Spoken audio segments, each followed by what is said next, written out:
penghantaran parti dari depot imigresen Semenyi ke penjara Kajang setelah dijatuhkan hukuman oleh Mahkamah Parti Semenyi.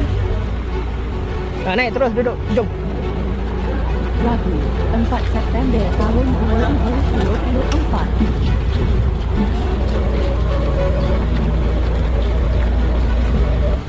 2024. 5 September tahun 2024, seramai 23 lelaki dan 9 perempuan, warga asing yang ditahan.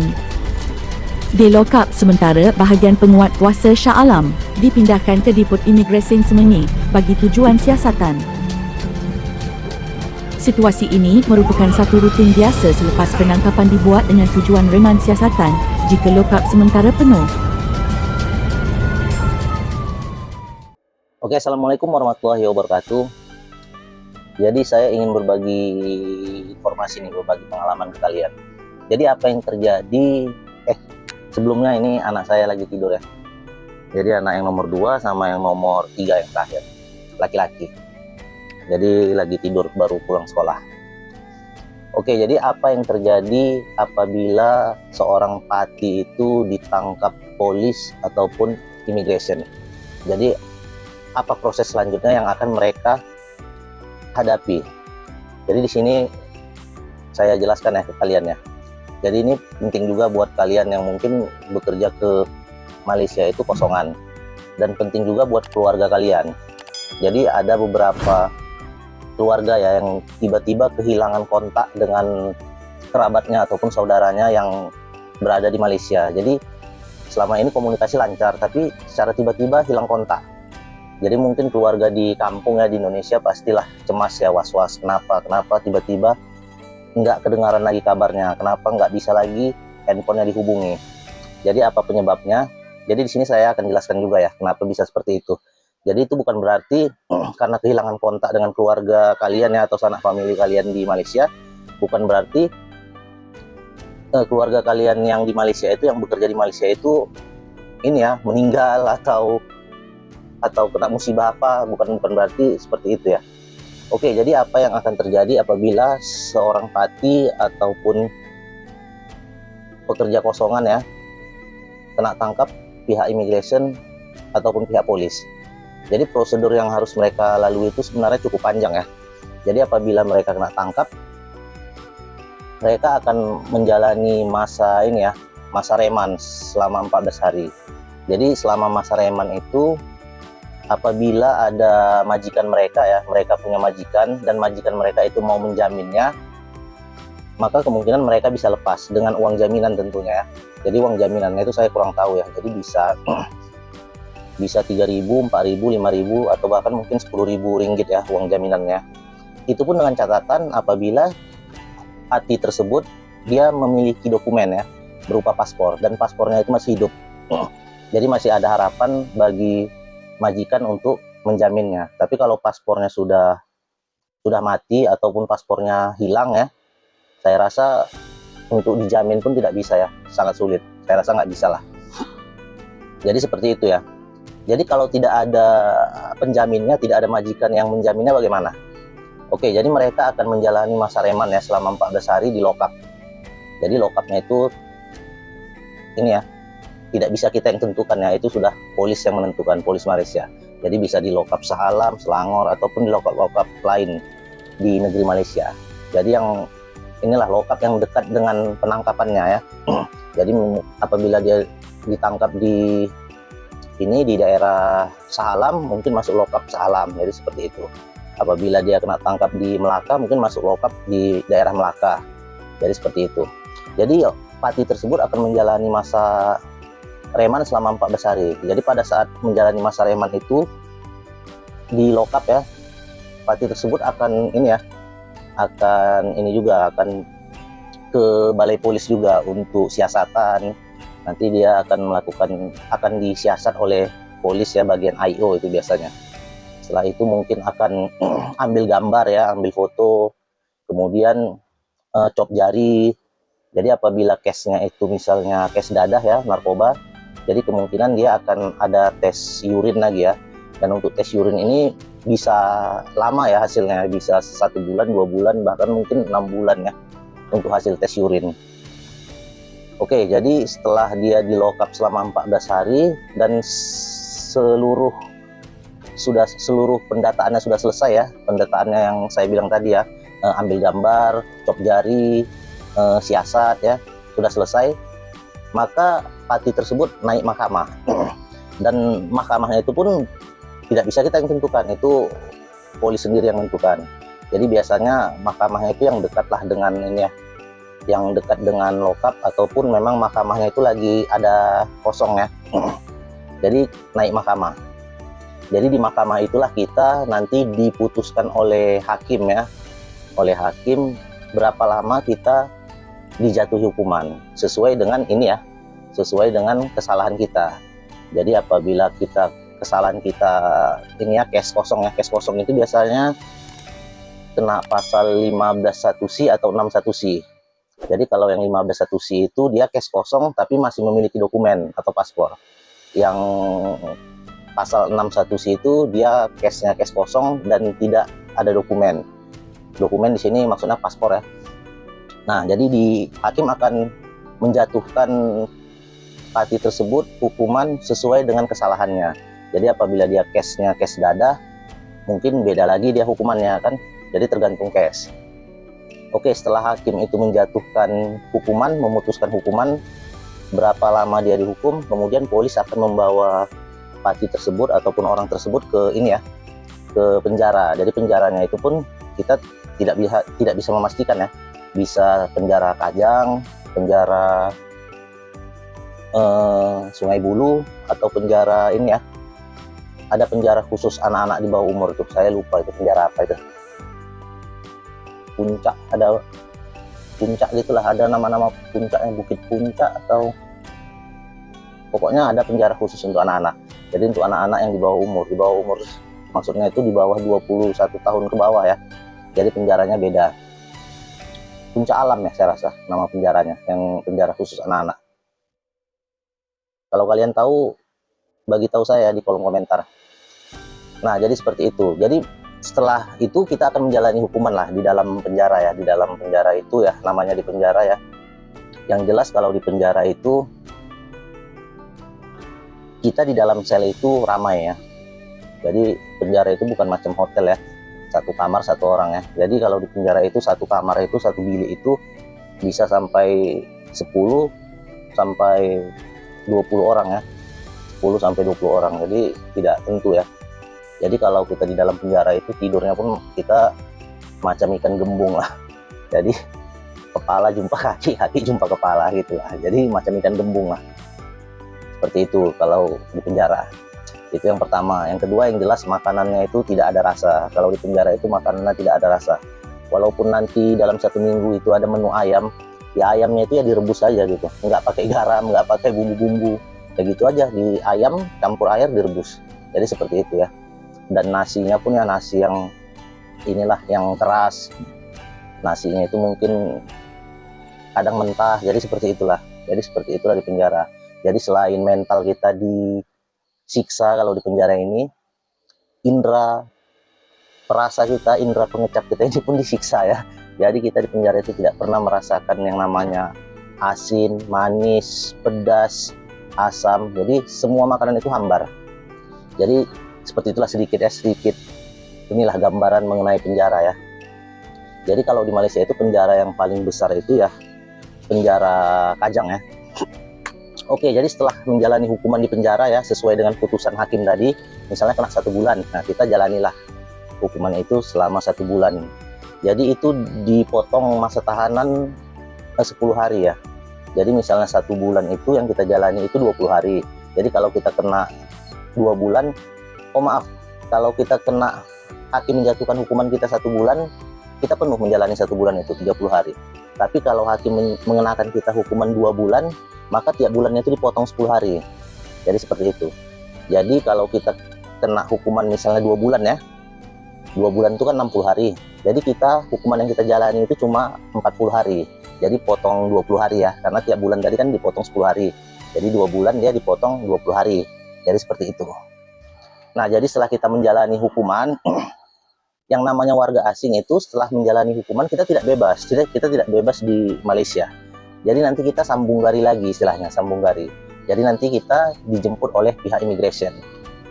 Jadi pihak immigration pun menjemput kita dan membawa kita ke depot immigration yang sudah mereka tentukan. Jadi kalau warga asing biasanya menyebutnya itu depot immigration itu dengan camp ya, camp immigration. Tapi sebenarnya perlu kalian ketahui ya, camp immigration ini lebih parah lagi daripada penjara. Jadi kalau di camp immigration itu kita dikurung terus. Kalau di penjara masih ini ya, kita waktu tidur malam aja kita yang dikurung, pagi kita dilepas. Jadi kalau di penjara seperti itu, malam kita dikurung, masuk bilik, pagi kita dilepas. Pagi kita dilepas, jadi kita bisa jalan-jalan di sekitar blok penjara itu kan. Jadi kita bisa jumpa dengan orang ramai lah, dengan tahanan-tahanan lain. Jadi kalau di penjara seperti itu, dan sorenya nanti kita dikurung lagi. Baru besok paginya kita dilepas lagi. Jadi seperti itulah kalau di penjara. Tapi kalau di lokap ya, di lokap ini ya, saya bercerita lokap ini ya, yang saya tahu di lokap Bukit Jalil ya. Jadi kalau di bukan di lokap Bukit Jalil, di camp immigration Bukit Jalil. Nah, di depot immigration Bukit Jalil. Nah, kalau di situ kita akan dikurung terus. Jadi yang jelas kalau di camp immigration Bukit Jalil ini, di camp immigration, saya pastikan kalian akan stres. Seperti itulah. Kalian akan stres karena kalian dikurung terus ya, dikurung terus. Dan di dalam bilik itu pun, kalau yang bilik kecil itu bisa sampai 10 sampai 15 orang. Kalau yang bilik besar bisa sampai 15 sampai 22 orang. Jadi sama saja ya, seperti di penjara. Tidur macam ikan gembung lah, kaki jumpa kepala, kepala jumpa kaki. Tapi lebih ini ya, lebih stres kita kalau di penjara immigration, di camp immigration, di depot immigration. Kita lebih stres karena kita dikurung terus, kita tidak dilepas. Jadi kita hanya terus di dalam penjara dengan ini ya, dengan cahaya yang kurang. Jadi pencahayaan pun kurang, kita tidak pernah mendapatkan cahaya matahari langsung ya. Jadi cahaya itu hanya masuk dari jendela-jendela kecil gitu. Jadi seperti itu.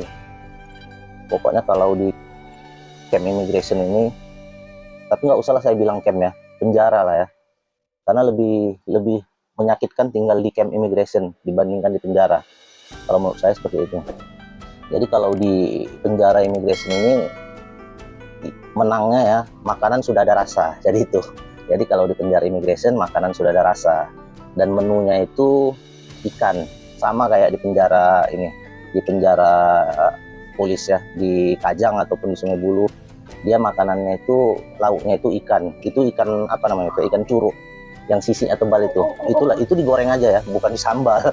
Jadi digoreng aja ikan tuh, digoreng tanpa garam.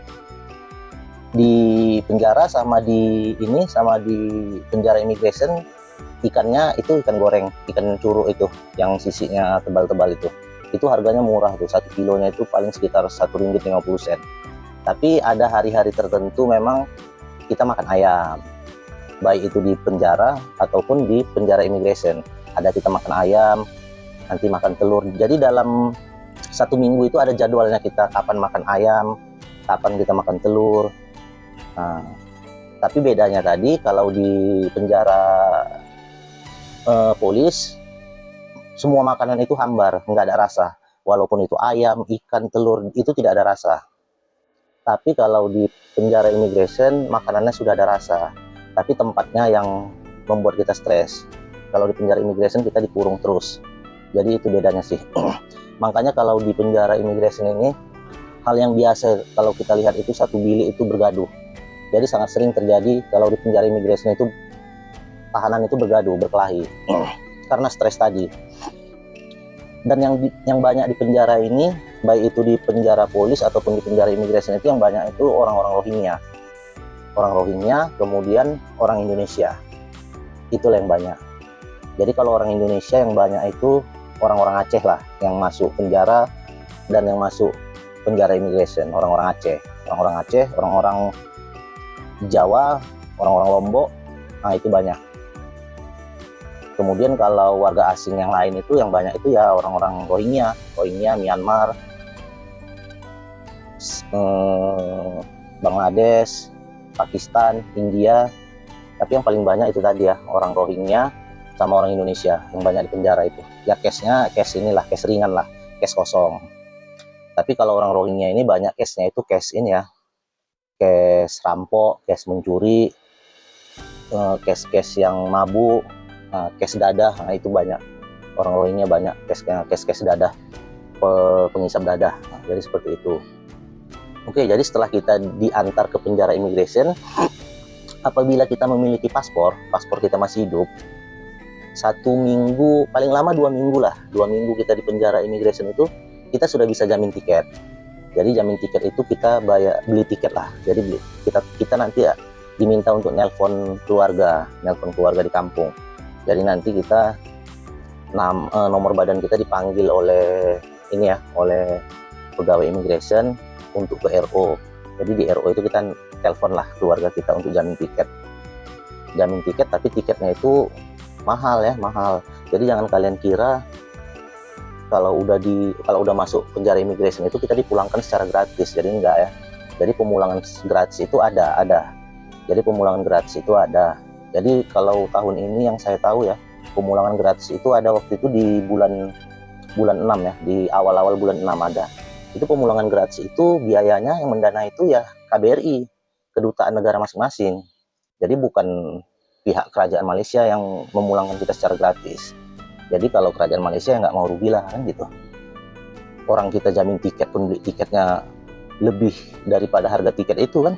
Jadi kalau jamin tiket itu pada saat itu 900 ringgit. Jadi jamin tiket itu 900 ringgit. Sementara kalau kita beli tiket di ini ya, di airport, kalau tiket ke Indonesia itu paling cuma 200 ringgit kan. Ini kita membayar harus 900 ringgit. Jadi kita belinya itu ke pegawai imigrasi. Nah, jadi keluarga kita itu mentransfer uang ke pegawai imigrasi yang ditunjuk. Jadi pegawai imigrasi itu dia masing-masing ada tugasnya. Jadi ada pegawai imigrasi yang ngurusi warga Indonesia, ada pegawai imigrasi yang mengurusi warga Myanmar, ada pegawai imigrasi yang mengurusi warga India, ada yang mengurusi warga Pakistan. Nah, jadi pegawai imigrasi itu dia ada tugasnya masing-masing. Ada yang mengurusi kepulangan untuk warga Indonesia, ada yang mengurusi kepulangan untuk warga Myanmar. Nah, seperti itu. Jadi kalau kita tidak memiliki keluarga di Malaysia, jadi keluarga kita di Indonesia lah mengirim uang ya ke pegawai imigrasi tersebut. Nanti pegawai imigrasi tersebut ngasih nomor account bank. Jadi seperti itu. Tapi kalau kita ada keluarga, ada family di Malaysia, bisa bayar ke depot immigration, ke office, bisa langsung bayar. Tapi harganya pun sama saja, 900 juga. Jadi seperti itu.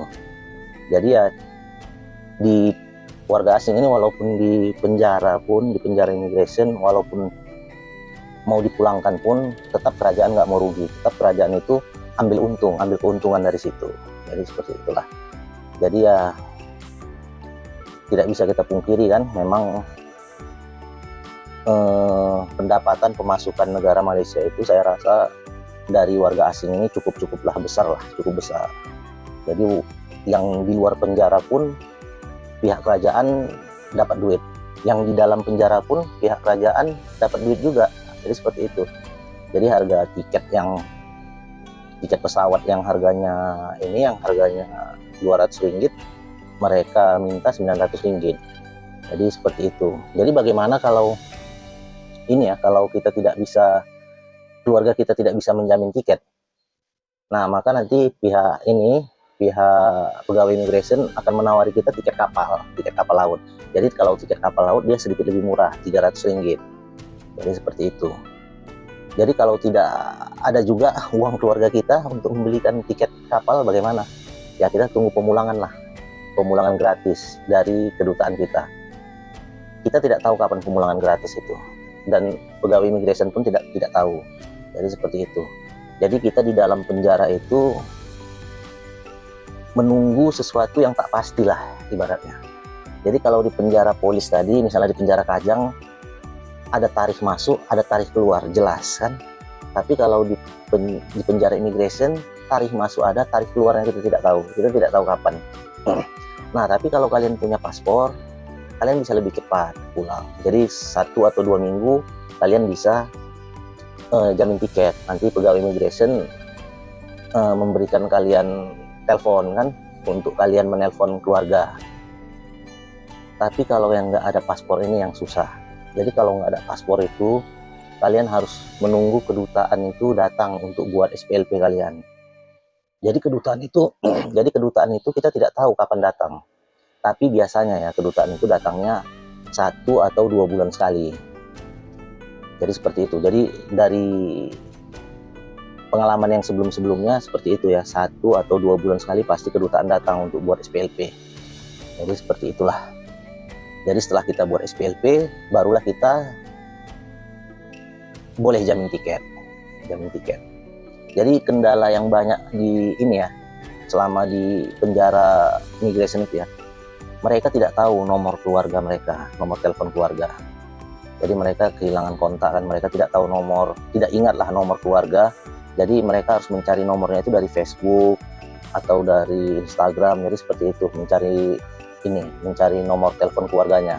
Dan itu nanti diberikan oleh pegawai immigration, diperbolehkan. Jadi nanti pegawai immigration itu memberikan kita telepon, kita boleh buka Facebook di situ.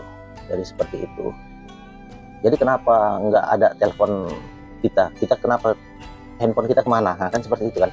Jadi biasanya pada saat kita kena tangkap polis ataupun kena tangkap immigration, biasanya yang kena tangkap polisnya, biasanya kalau kena tangkap polisi itu aset kita semuanya mereka rampas, handphone kita mereka ambil, uang kita pun mereka ambil. Jadi kalau boleh saya bilang, polis Malaysia ini mereka itu seperti perampok ya, perampok bagi warga-warga asing. Jadi mereka kalau menangkap warga asing itu mereka jarah semuanya. Mereka jarah harta kita, uang kita mereka ambil, handphone kita mereka sita. Nah, jadi kalau kita sudah tidak ada handphone kan kita susah kan, pada saat kita nanti di penjara immigration, pada saat kita mau jamin tiket, kita susah untuk menghubungi keluarga, karena mungkin kita tidak ingat nomor handphone kita. Jadi seperti itu. Jadi pada saat kita mau masuk penjara polis itu pun penjara Kajang, itu barang-barang kita diperiksa semua. Jadi kalau kita ada misalnya ini ya, seperti pengeras suara, seperti headset, ada barang-barang elektronik kita, ada handphone kita, itu mereka kalau handphone, kalau di penjara Kajang itu, kalau handphone mereka simpan, handphone, dompet itu mereka simpan. Dokumen kita, misalnya kita ada paspor, nah itu mereka simpan kan. Tapi kalau barang-barang yang lain itu mereka buang. Misalnya kayak handsfree gitu kan, atau musik MP3 atau barang-barang elektronik itu mereka buang ke tong sampah. Nanti setelah kita masuk penjara mereka kutip lagi. Jadi lagaknya aja dibuang kan. Tapi setelah kita udah pergi masuk ke penjara, pegawai-pegawai penjara itu mereka ambil lagi barang-barang itu, mereka kutip, mereka bawa pulang. Jadi ya itu gayanya aja lah membuang kan, padahal nanti mereka kutip juga. Jadi seperti itu. Jadi banyak yang kena tangkap itu, apalagi yang kena tangkap ini ya, yang pulang lewat belakang, kena tangkap polis. Itu saya pastikan kalau uang mereka itu pasti, saya jamin pasti diambil polis semuanya. Mereka pokoknya balik ke Indonesia itu dalam keadaan miskin lah, nggak ada apa-apa. Jadi uang pasti mereka ambil, handphone pun mereka tahan, mereka sita. Jadi kita susahnya nanti pas di penjara immigration, pada saat kita diminta untuk menghubungi keluarga, kita di situ kesulitan. Kita sudah tidak tahu nomor keluarga kan, terpaksa kita cari-cari di Facebook kan. Nanti kita telepon dari Facebook Messenger lah. Pokoknya segala cara kita lakukan lah agar keluarga kita bisa tahu bahwasannya kita butuh uang jaminan agar bisa lepas, agar bisa pulang ke Indonesia. Jadi seperti itu, susah seperti itu sih kalau menurut saya. Jadi kalau keluarga kita cari tahu keberadaan kita di mana, nasib baik ya. Tahu keluarga kita ada di Malaysia kan, dia cari tahu kita ada di mana, kita ada di lokap mana, kita ada di penjara mana, kita ada di penjara immigration mana. Kalau keluarga kita cari tahu, mungkin kita lebih tenang sedikit lah. Jadi selama di penjara kita kehilangan kontak lah dengan keluarga. Jadi kita kehilangan kontak dengan keluarga. Jadi kalau ada keluarga yang tahu nih bahwasannya kita masuk penjara Kajang ataupun masuk penjara Sungai Buloh, mereka bisa menjenguk kita, mereka bisa datang melihat kita, dan mereka bisa juga membuatkan kita kartu telepon. Jadi kalau kita ada kartu telepon, kita bisa menghubungi keluarga kita kan. Itu pun kita menghubungi ada waktu-waktunya. Jadi bukan suka-suka kita mau nelpon kapan aja. Jadi mereka yang ngasih waktu, mereka yang ngasih jadwal kapan kita bisa untuk menghubungi keluarga. Begitu juga di penjara imigrasi. Kalau ada keluarga kita yang datang melawat kita, membelikan kita kartu telepon, nah kita bisa menghubungi mereka. Tapi walaupun begitu, kita tidak bisa setiap hari menghubungi keluarga kita. Ada jadwal-jadwalnya, jadi seperti itulah. Jadi yang menentukan itu pegawai imigrasi. Nanti nama kita dipanggil, baru kita boleh nelpon pakai kartu telepon itu. Seperti itu. Jadi komunikasi itu susah ya kalau di penjara ya, sangat susah. Jadi apa-apa itu mereka ada waktunya. Dan untuk nelpon keluarga untuk jamin tiket pun itu ada waktunya. Apabila kita dipanggil oleh RO ya, oleh pegawai imigrasi ke RO untuk telepon ya, untuk telepon keluarga jamin tiket. Apabila nggak nyambung, kita nelpon keluarga nih, nggak nyambung ya, nggak terhubung, udah selesai. Kita tunggulah panggilan berikutnya. Jadi panggilan berikutnya itu kita tidak tahu kapan. Bisa 3 minggu ke depan, bisa 1 bulan ke depan, kita nggak tahu kan. Jadi selama kita menunggu itu kita akan dipenjara terus. Dan di penjara imigrasi itu tidak enak ya, kita stres. Saya pastikan kalian akan stres di penjara imigrasi. Sakit di penjara Kajang, di penjara Sungai Buloh, lebih sakit di penjara imigrasi. Kalian akan dikurung terus. Dikurung campur dengan warga-warga asing yang lain. Bisa itu dari Rohingya, bisa itu dari India, Pakistan, Bangladesh. Kita dicampur. Jadi di dalam penjara itu bukan orang Indonesia semua, bukan orang Rohingya semua, bukan, campur-campur.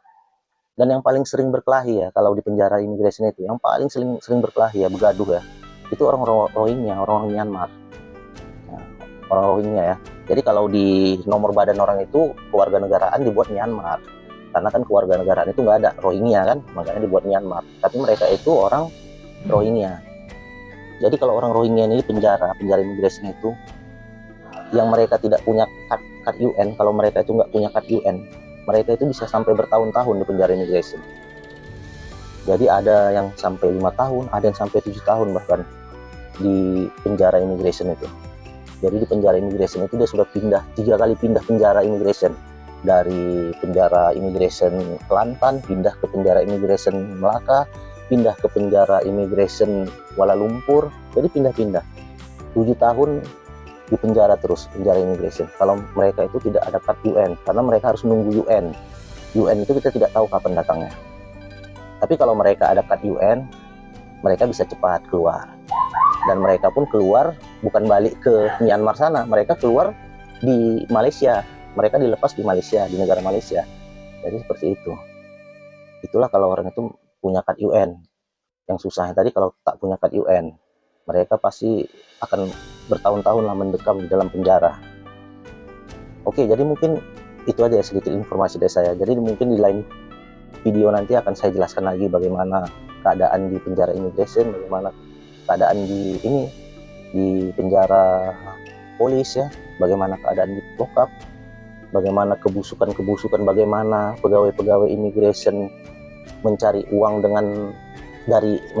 dari para tahanannya, warga asing, nanti akan saya jelaskan. Jadi banyak pegawai-pegawai imigrasi itu mereka mengambil kesempatan, mereka cari uang, malah cari uang dengan tahanan warga asing. Jadi pegawai imigrasi itu banyak seperti itu, oknum-oknum imigrasi. Rata-rata sampai di sini kalian sudah bisa kan membayangkan bagaimana mengerikannya tinggal di penjara imigrasi.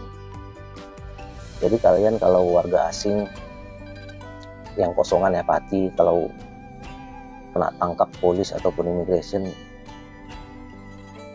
tidak ada yang jamin, tidak ada tidak ada majikan yang menjamin ya. Seperti itulah prosedur yang harus kalian lalui. Kalian akan masuk lock-up. Tapi kalau pegawai imigrasi yang nangkap, kalian akan masuk lock-up ya kalian akan masuk lock-up di lock-up imigrasi ya. Jadi seperti itu. Kalian akan direman di penjara imigrasi. Baru setelah itu naik ke mahkamah Pati ya, di Semenyih itu biasanya. Kemudian hakim nanti memutuskan berapa lama kita dihukum, kemudian kita masuk penjara. Setelah masuk penjara, kemudian kita sambung gari lagi ke penjara imigrasi. Jadi seperti itu. Jadi kalau Pati itu ya, warga asing itu yang kosongan, itu berakhirnya pasti di penjara imigrasi. Jadi di penjara imigrasi itulah untuk proses kita, pemulangan kita. pengusiran kita. Jadi dari penjara imigrasi itulah kita nanti diusir balik ke negara kita. Tapi walaupun yang namanya diusir, tetap aja uang tiketnya uang kita juga kan, 900 ringgit untuk jamin tiket pesawat. Dulu ya, di tahun 2024 ini juga, di awal-awal dulu ya, itu tiket pesawat itu, jamin tiket pesawat itu 900 ringgit. Nah, jadi kalau kita tidak ada keluarga kita yang menjamin, ataupun keluarga kita tidak punya uang untuk menjamin tiket pesawat kita, nanti pihak pegawai imigrasi menawarkan kita untuk tiket kapal lebih murah sedikit, 300 ringgit. 300 ringgit, jadi seperti itu. Kalau nggak ada juga uang kita tunggulah pemulangan dari kedutaan, pembuangan gratis. Nah, jadi jangan kalian kira kalian masuk penjara imigrasi itu terus dibuang free, gratis. Enggak, tetap bayar kalian, tetap bayar, malah lebih mahal bayarannya. Jadi seperti itu. Sudah mahal bayarannya, kita dipenjara lagi, tersiksa, stres. Nah, seperti itu. Jadi jangan kalian kira kalau udah kena tangkap polis nanti di penjara, habis itu dibuang ke negara kita. Ya dibuang, tapi kita disiksa dulu, di penjara dulu, dan kita pun mau balik pun harus mengeluarkan uang menjamin tiket tadi yang tidak murah ya, malah mahal. Jamin tiket ke Thailand pun sama dengan jamin tiket ke Indonesia, padahal ke Thailand itu setengah jam pun tak sampai kan, lebih dekat lagi, dekat Thailand. Dari KLIA ke Thailand itu nggak jauh, dekat. Tapi ya bayar juga sama, harga tiketnya sama, yang mau balik ke Indonesia sama 900. Nah, kalau ke Pakistan saya rasa jamin tiketnya itu sekitar 1.300 atau 1.500 ya, jadi itu beda ya. Kalau ke Bangladesh mungkin beda lagi kan, kalau ke Myanmar mungkin beda lagi jamin tiketnya. Tapi pada intinya kita kalau mau pulang pun kita harus mengeluarkan uang juga. Kalau kita nggak punya uang ya kita tunggulah bila pemulangan free dari kedutaan kita kan. Kita tidak tahu kapan jadwal pemulangan free kan, tapi memang ada pemulangan free, tapi kita tidak tahu kapan. Bisa setahun sekali, bisa 6 bulan sekali. Allahu a'lam bishawab. Oke, mungkin itu aja sedikit penjelasan saya. Semoga informasi ini berguna ya buat kalian ya, khususnya Pati ya, dan buat keluarga kalian juga. Apabila keluarga kalian yang di Indonesia kehilangan kontak dengan kalian, sudah tahulah kan penyebabnya. Bukan berarti kalau kehilangan kontak itu berarti keluarga kita di Malaysia itu meninggal atau dibuang ke laut, dibuang ke jurang, belum tentu kan. Bisa jadi kena tangkap oleh polis ataupun immigration. Karena kalau udah kena tangkap polis ataupun immigration, dipastikan komunikasi kita mereka putus. Kita tidak bisa berkomunikasi lagi. Jadi banyak keluarga yang tidak tahu di penjara mana nih. Sekiranya tahu pun masuk penjara nih keluarganya yang di Indonesia, tapi mereka tidak tahu di penjara mana, ataupun di penjara immigration mana, mereka tidak tahu. Sampai yang Pati tersebut menelpon keluarganya untuk memberitahu. Jadi seperti itu. Oke, mungkin itu ya sedikit informasi dari saya ya. Akhirul kalam, wabillahi taufiq wal hidayah. Wassalamualaikum warahmatullahi wabarakatuh. Merdeka. It's never ever ever ever ever ever gonna happen. I don't think so. No.